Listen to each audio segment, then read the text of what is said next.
সুপ্রিয় শিক্ষার্থীবৃন্দ, তোমাদের সুস্বাস্থ্য কামনা করছি এবং গরিবেরচর মাধ্যমিক বিদ্যালয়ের অনলাইন স্কুলে যথারীতি যে অনলাইন ক্লাস, সেই অনলাইন ক্লাসে তোমাদেরকে স্বাগত জানাচ্ছি। আমি মোহাম্মদ জাহিদুল ইসলাম, সহকারী শিক্ষক ইংরেজি, গরিবেরচর মাধ্যমিক বিদ্যালয়। গত পর্বে আমরা নবম দশম শ্রেণীর গ্রামার অংশের রাইট ফর্ম অফ ভার্বের প্রেজেন্ট ফর্ম নিয়ে তোমাদের সাথে কথা বলেছিলাম।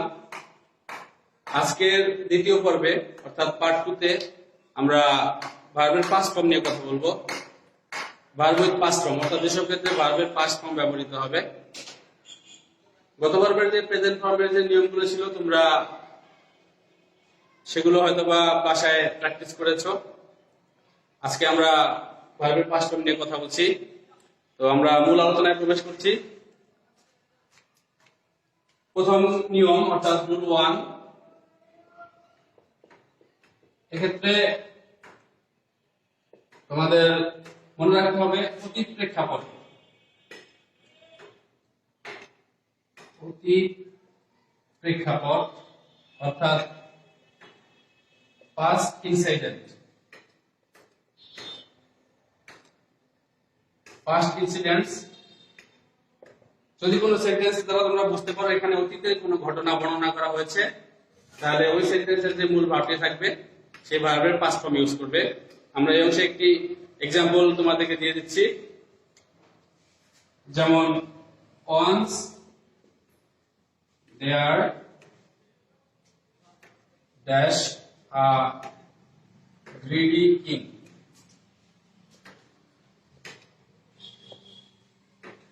একদা একটি লোভী রাজা। একদা একজন লোভী রাজা। তো এক্ষেত্রে এখানে যে ভার্বটি হবে এই ভার্বটা তোমাদের প্রশ্নে তোমরা জানো বক্সে কতগুলো ভার্ব দেওয়া থাকে, সেই ভার্ব থেকে অর্থগতভাবে অর্থাৎ অর্থের সাথে সংগতিপূর্ণ যে ভার্বটি এখানে বসবে সেই ভার্বটি তোমাকে এনে বসাতে হবে।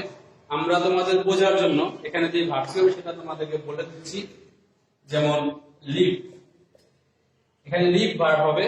তো যেহেতু এটা অতীতের কোনো ঘটনা বোঝাচ্ছে, যেমন ওয়ান্স মানে একদা বা কোনো এক সময়, তো সেজন্য এই ভার্বের পাস্ট ফর্ম বসাতে হবে। অর্থাৎ তোমাদের এই অংশে এর আনসারটা হবে লিভড। লিভ ভার্বের পাস্ট ফর্ম লিভড। তাহলে আমরা এখানে বুঝতে পারলাম অতীতের কোনো ঘটনা যদি থাকে তাহলে সেই ঘটনা বোঝার বর্ণনা করার ক্ষেত্রে আমাদের ভার্বটির কোন ফর্ম হবে? পাস্ট ফর্ম হবে। এরপরে আমরা দ্বিতীয় নিয়ম নিয়ে আলোচনা করব। তোমরা অবশ্যই প্রতিটি নিয়ম খাতায় নোট করে নেবে, তাতে তোমাদের পরবর্তীতে বুঝতে বা দেখতে অসুবিধা না হয়। তোমরা যে কোনো সময় সেটা দেখতে পারবে।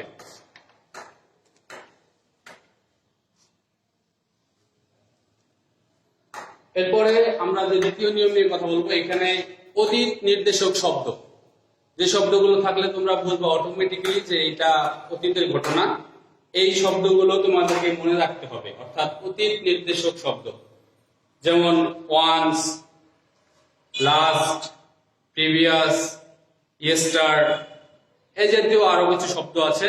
তোমরা এই শব্দগুলো মনে রাখবে এবং এই শব্দগুলো থাকলেই বুঝতে হবে যে এটা পাস্টের ঘটনা বা অতীত ঘটনা। সেক্ষেত্রে ভার্বটির পাস্ট ফর্ম তোমরা প্রয়োগ করবে।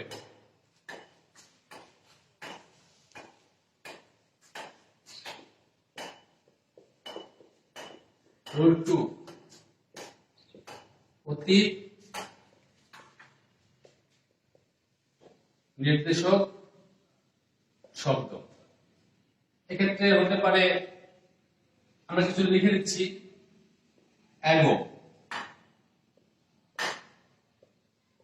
Before, last, ইয়েস্টার,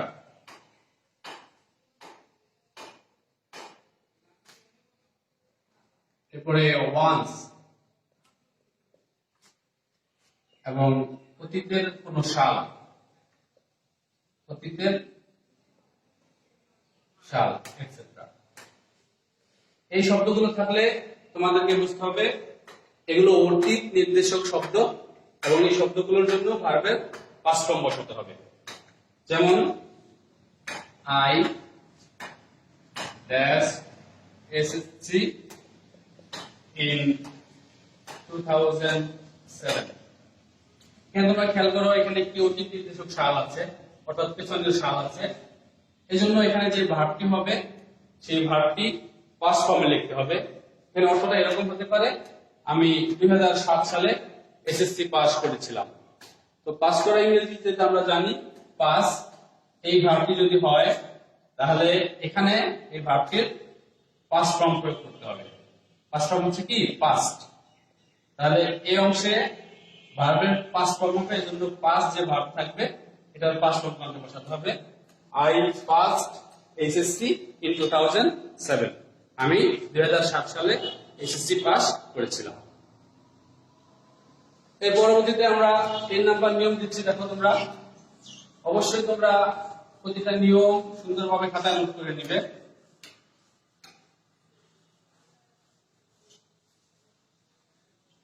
Rule 3.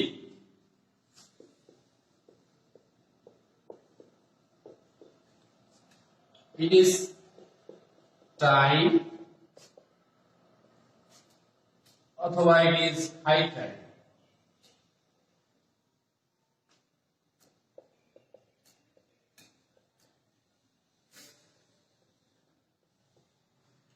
সেন্টেন্সের মধ্যে যদি it is time অথবা it is high time থাকে, এই নিয়ম তোমাদের মনে রাখতে হবে।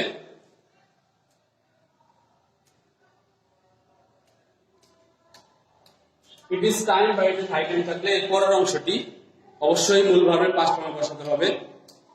যদি বি ভার্ব থাকে তাহলে বি ভার্বটি পাস্ট ফর্ম হবে এবং মূল ভার্বের পাস্ট ফর্ম হবে।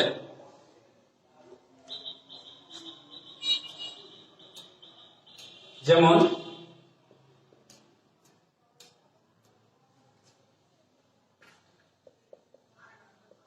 it is high time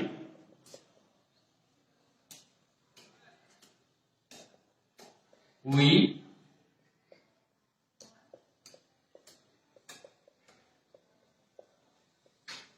দেখো এখানে যে লিভ ভার্বটা দেওয়া আছে, বারবার বলছে এই ভার্বটা কিন্তু ব্র্যাকেটে এরকম দেয়া থাকবে না। আমরা তোমাদের বোঝার সুবিধার্থে আমরা এই ভার্বটি তোমাদেরকে দিয়ে দিচ্ছি।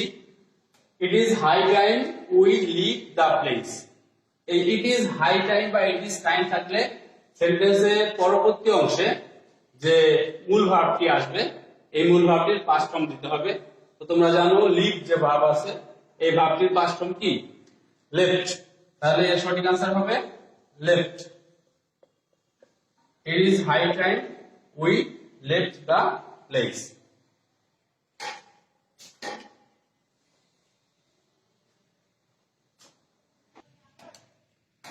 এর পরবর্তী নিয়ম রুল 4। আমরা এখানে দেখবো as if অথবা as though যুক্ত। তোমরা জানো as if অথবা as though এটা দ্বারা যেন অর্থ প্রকাশ পায়। as if as though যুক্ত বাক্যে যদি বি ভার্ব থাকে তাহলে সেই বি ভার্বটি ওয়ার হবে। যদি তোমাদের বক্সে বি দেয়া থাকে, বি লেখা থাকে, তাহলে তোমরা সেখান থেকে ওয়ার হিসেবে ব্যবহার করবে বি ভার্বটিকে। আর যদি as if as though যুক্ত বাক্যের প্রথম অংশটি পাস্ট থাকে তাহলে এই বি ভার্বটি হ্যাড বিন হয়ে যাবে। আমি আবার বলছি as if অথবা as though যুক্ত তোমরা লিখে নিতে পারো as if অথবা as though। as if as though যুক্ত বাক্যের যদি বি ভার্ব থাকে তাহলে বি ভার্বটি কি হবে ওয়ার হবে। আর যদি এর প্রথম অংশটি পাস্ট টেন্সে থাকে তাহলে ওই বি ভার্বটি হ্যাড বিন হবে। আমি একটি एग्जांपल দিলে তোমরা ক্লিয়ারলি বুঝতে পারবে। যেমন he acts as if he, ধরো এখানে বি ভার্ব আছে, as if he are mad। যেহেতু as if এর প্রথম অংশটি এখানে প্রেজেন্ট আছে তাহলে এই বি ভার্বটি কি হবে ওয়ার হবে। তাহলে উত্তরটি হবে এরকম he acts as if he were mad। Act মানে অভিনয় করা বা ভান করা, সেরকম অভিনয় করে যেন সে একটি পাগল। এরপরে যদি এই অংশ যদি পাস্ট থাকে অর্থাৎ he acted as if অথবা as though যাই বলি না কেন অর্থ একই রকম হবে।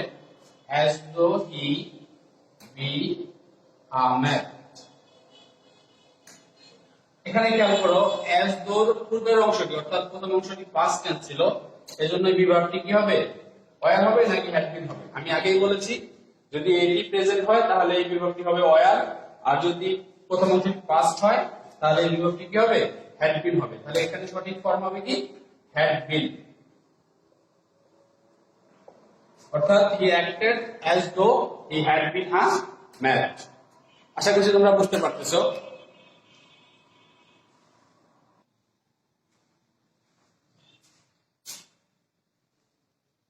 একইভাবে যদি এই জাতীয় সেন্টেন্সে অর্থাৎ as if অথবা as though যুক্ত সেন্টেন্সের প্রথম অংশটি যদি প্রেজেন্ট ইনডেফিনিট টেন্স অথবা প্রেজেন্ট পারফেক্ট টেন্সে থাকে তাহলে দ্বিতীয় অংশটি পাস্ট ইনডেফিনিট টেন্স হবে, আর যদি প্রথম অংশটি পাস্ট ইনডেফিনিট টেন্সে থাকে তাহলে পরের অংশটি পাস্ট পারফেক্ট টেন্সে হবে। আবার ক্লিয়ারলি বলছি দেখো, as if as though যুক্ত বাক্যের প্রথম অংশ প্রেজেন্ট ইনডেফিনিট অথবা প্রেজেন্ট পারফেক্ট হলে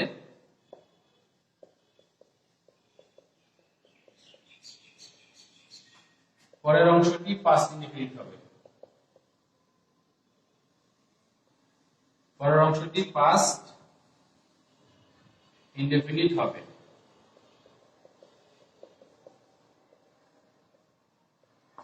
আর প্রথম অংশটি পাস্ট হলে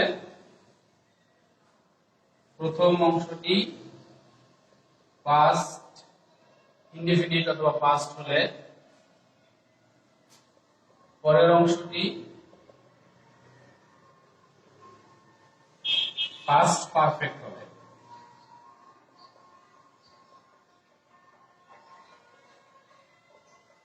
এটা খুবই গুরুত্বপূর্ণ।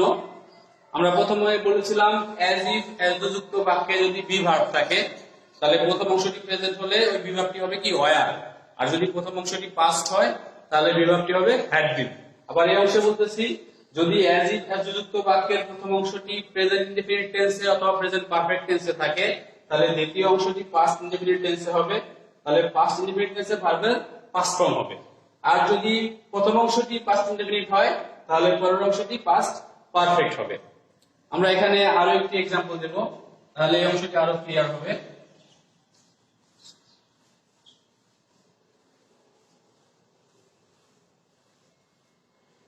খেয়াল করো তোমরা, he speaks as if he, এখানে মনে করো নো দেওয়া আছে, he know everything, সে বলে যেন সে সবই জানে।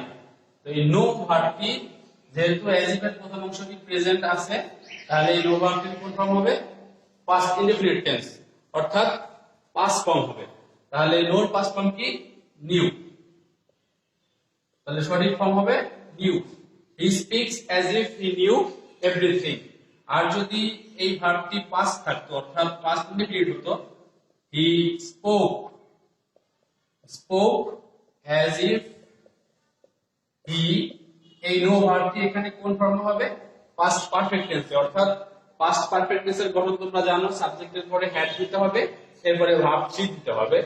তাহলে as if he had known everything, তাহলে সঠিক ফর্মটি হবে কি? had known অর্থাৎ পাস্ট পারফেক্ট টেন্স। তাহলে আমরা ক্লিয়ারলি দেখতে পাচ্ছি as if অথবা as though প্রথম অংশ যদি প্রেজেন্ট হয় অথবা প্রেজেন্ট পারফেক্ট হয়, যাই হোক না কেন, তাহলে দ্বিতীয় অংশে পাস্ট ইনডিফিনিট অর্থাৎ ভার্বের পাস্ট ফর্ম হবে। আর যদি প্রথম অংশটি পাস্ট ইনডিফিনিট অর্থাৎ পাস্ট ফর্মে থাকে তাহলে দ্বিতীয় অংশটি পাস্ট পারফেক্ট টেন্সে করতে হবে, অর্থাৎ সাবজেক্টের পরে একটা হ্যাড ইউজ করতে হবে, এরপরে ভার্ব থ্রি ইউজ করতে হবে।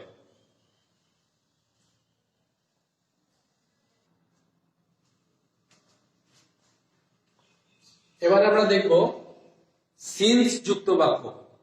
সিন্স দ্বারা যখন সিন্স একটি প্রিপজিশন যখন এটা সময় নির্দেশ করবে অর্থাৎ সময়কে বোঝাবে।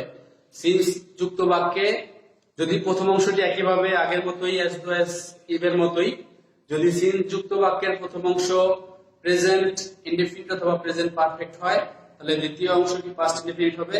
একইভাবে প্রথম অংশটি পাস্ট ইনডেফিনিট হলে পরের অংশটি পাস্ট পারফেক্ট টেন্স হবে।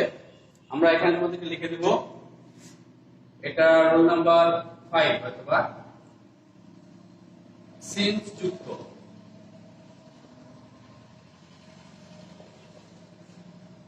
প্রথম অংশ প্রেজেন্ট ইনডেফিনিট অথবা প্রেজেন্ট পারফেক্ট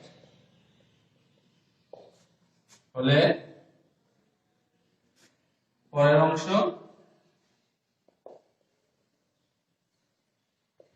পাস্ট ইনডেফিনিট হবে।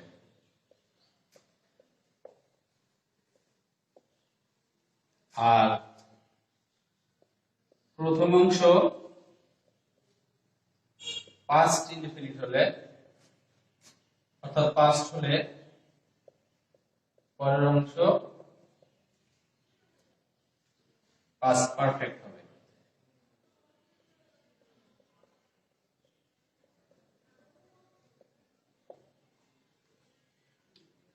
এখানে একটা एग्जांपल দেখো, ইট ইজ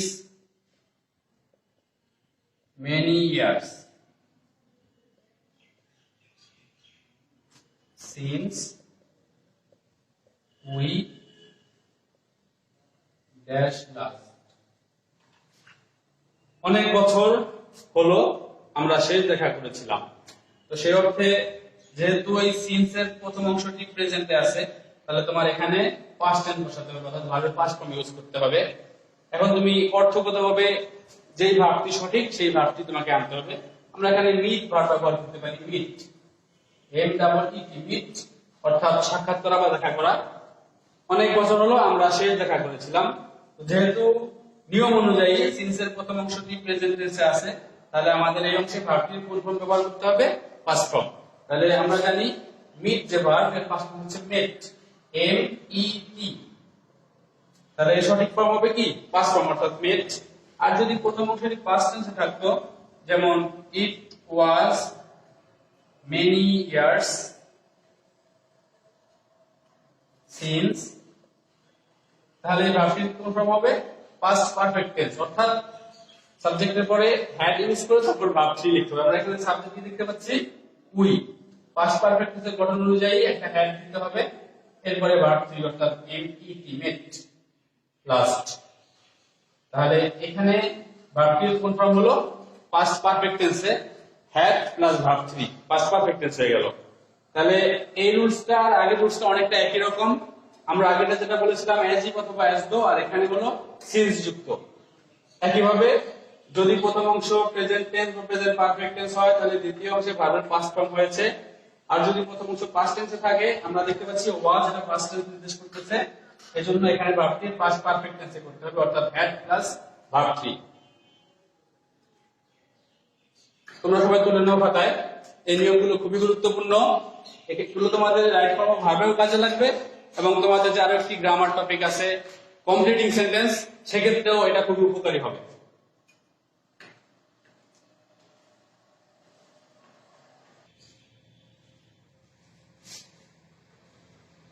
এ পর্যায়ে আমরা একেবারে শেষের দুটি নিয়ম নিয়ে কথা বলবো।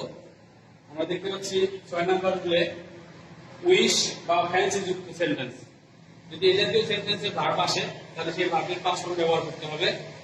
যেমন এখানে দেওয়া আছে I wish I go to Paris. I wish I go to Paris, যেহেতু উইশ বা ফ্যান্সি জাতীয় কোনো ওয়ার্ড ইউজ করা হয় তাহলে তোমাদেরকে ভার্বের পাস্ট ফর্ম ইউজ করতে হবে। অর্থাৎ সঠিক ফর্ম হবে I wish I went to Paris. তাহলে এর সঠিক ফর্ম হবে কি? ওয়েন্ট। আর দ্বিতীয় অংশে এটা তোমরা অনেকেই পড়েছো আগে পড়ে, পাস্ট পারফেক্ট টেন্সে দুটি কাজ হয়ে থাকে একসাথে। তো সেক্ষেত্রে যে কাজটি একটু আগে হয় অপেক্ষাকৃত আগে হয় সেটা পাস্ট পারফেক্ট টেন্সে হয় এবং যেটা পরে হয় সেটা পাস্ট ইনডিফিনিট টেন্সে হয়। তো এর জন্য সংক্ষেপে আমরা বলে দিচ্ছি এখানে বিফোর আর আফটার দুটা জিনিস ব্যবহার করা হয়, একটা বিফোর আর একটা হচ্ছে আফটার। বিফোর এর পূর্বে সবসময় পাস্ট পারফেক্ট টেন্স হবে এবং পরে পাস্ট ইনডিফিনিট টেন্স হবে। আর যদি আফটার থাকে তাহলে আফটারের পূর্বে পাস্ট ইনডিফিনিট হবে এবং পরে পাস্ট পারফেক্ট হবে, অর্থাৎ উল্টা একেবারে। একটা एग्जांपल দেখো এখানে, we reach school before the rain start.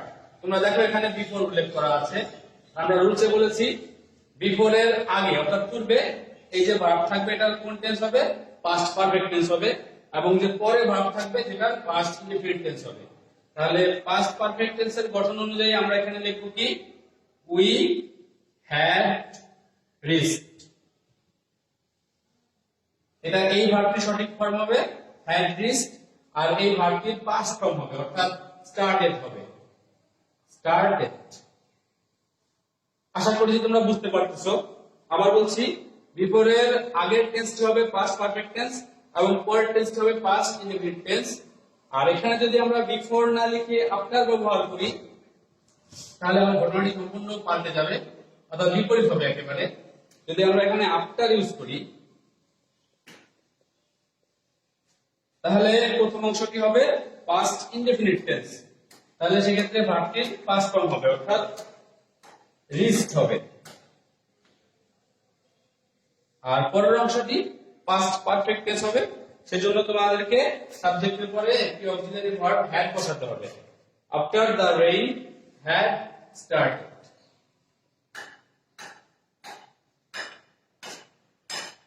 এটা তোমরা প্রায় ভুল করো, খুবই ইম্পর্টেন্ট একটা জিনিস। বিভিন্ন সময় ট্রান্সলেশনে, বিভিন্ন ভাইভা পরীক্ষাতে, বিভিন্ন চাকরির পরীক্ষাতে তোমাদের এটা খুবই কাজে লাগবে। পাস্ট পারফেক্ট টেন্সের ব্যবহার এক্ষেত্রে ক্লিয়ারলি মনে রাখতে হবে। যদি সেন্টেন্সের বিফোর দেখো তাহলে তার আগের অংশটি পাস্ট পারফেক্ট টেন্সে করবে এবং পরের অংশটি পাস্ট ইনডিফিনিট টেন্সে করবে। আর যদি আফটার দেয়া থাকে তাহলে তার প্রথম অংশটি পাস্ট ইনডিফিনিট টেন্সে করতে হবে এবং পরের অংশটি পাস্ট পারফেক্ট টেন্সে করতে হবে। আজকে আমাদের এই ছিল ভার্ব উইথ পাস্ট ফর্মের রুলস গুলো। আমরা তোমাদেরকে সম্পূর্ণভাবে রুলস গুলো বোর্ডে তুলে দিয়েছি এবং ব্যাখ্যা করার চেষ্টা করেছি। আশা করছি তোমরা পার্ট 1 এ যে প্রেজেন্ট ফর্ম এবং পার্ট 2 তে পাস্ট ফর্ম নিয়ে আলোচনা করা হলো, এগুলো তোমরা সুন্দরভাবে ভাষায় আয়ত্ত করবে এবং এই অনুযায়ী বোর্ড এক্সাম গুলো একটু প্র্যাকটিস করার চেষ্টা করবে। তাহলে তোমাদের জন্য এই ক্লাসগুলো খুবই ফলপ্রসূ হবে। পরবর্তী ক্লাসে আমরা আবার পরবর্তী পর্বে অর্থাৎ ভার্বের সাথে যে আইএনজি ব্যবহার করা হয়, ভার্বের পাস্ট প্রেজেন্ট পার্টিসিপল হয়, এগুলো নিয়ে কথা বলবো। সেই পর্যন্ত সবাই সুস্থ থাকবে, নিরাপদে থাকবে এবং নিয়মিত ভাষায় পড়াশোনা চালিয়ে যাবে। সবাইকে ধন্যবাদ।